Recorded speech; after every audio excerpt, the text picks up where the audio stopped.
Thank you. Very good at following instructions from Steve. I like this crowd. Let's get into it. I'm in a fight with my friend right now. You guys tell me who's right, who's wrong here. He's mad at me because his wife said my name during sex. He's mad at me about it, like that's my fault, right? If anything, it's his fault for listening in. Trying to do something in here, pervert. Get out of here. That's a joke. Tell people that's just a joke. I don't know. We have couples here. Round of applause, couples. Anybody? Okay. All right. This is something I've come up with. If you guys are looking to spice up your love life, this is something that I'm trying. Remote control vibrator. You guys ever tried that? All right. If you don't know how it works, here we bought the vibrator. You get it in place. It connects to an app on my phone. And then throughout the day, whenever I think about her, I press a little button, and a little buzz goes off in my asshole, and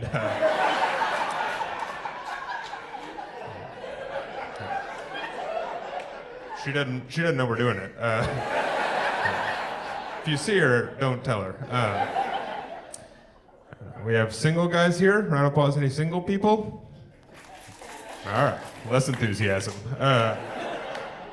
I get that. All right, I feel like I can say this. Single guys are some of the grossest creatures on the planet. We all agree on that? Okay. I don't know. Like when my friend and we were both single. He would do this thing where he would take his pants off and he would put peanut butter on his crotch, right? And he would call his dog in the room and make his dog sit there and watch me lick it all off, right?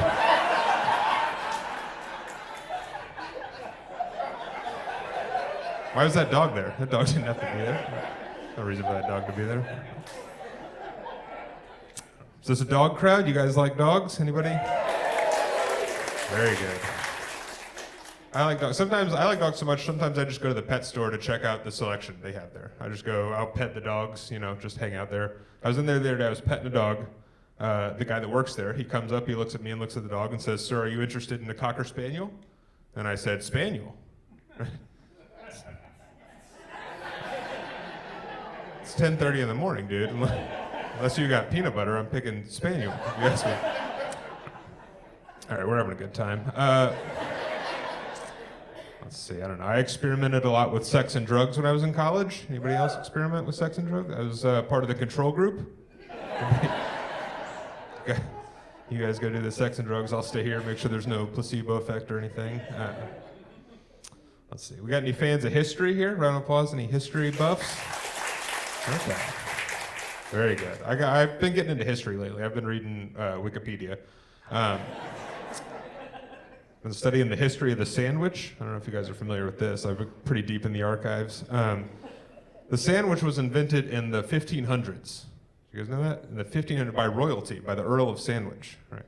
And I don't know if you know anything about royal marriages in the 1500s, but there's a good chance that the guy that invented the sandwich was himself inbred.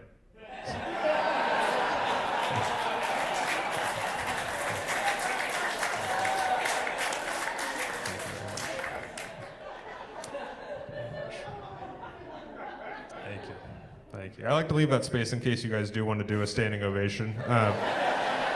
You chose not to, that's fine. But I do like to leave the space just in case. I don't know. I'm going to ask a question, and your reaction to this is going to be very important to me. When you were growing up, was there a chant the kids would do on the playground where they would point at somebody and they go, "U-G-L-Y, you ain't got no alibi, you ugly"? All right, thank God. That wasn't just directed at me. That happened everywhere. That's good to know. All right. Here's what's always bothered me about that. U-G-L-Y, you ain't got no alibi.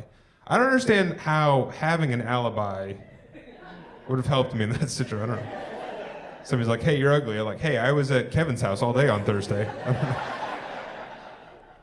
right, I'm going to do some graphs here. If you guys, has everybody here had basic statistics, intro to statistics? It's going to help tremendously here. All right, here's some graphs I put together. This first one, this is the tanness of a person's skin versus the chances that person's named Tanner.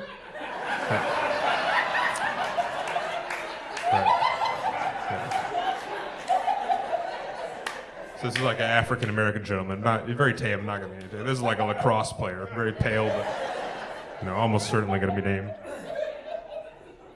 All right, oops. All right, this is a Venn diagram of good names for dolphin porn stars and good names for poets. Good names for dolphin porn stars and good names for poets. And this overlap here, that's E.E. Cummings.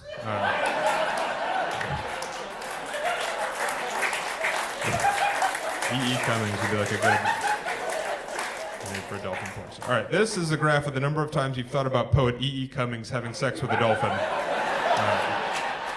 It was 0, this is right now, and then... All right, this is the last thing here. This is, there's a couple of signs say HIV on them. I don't have a joke for these, but they still turned into visual aids. All right. No other comedian has the guts to try a visual medical pun. You're not going to see that anywhere. That's it for me. Thank you very much. Thank you.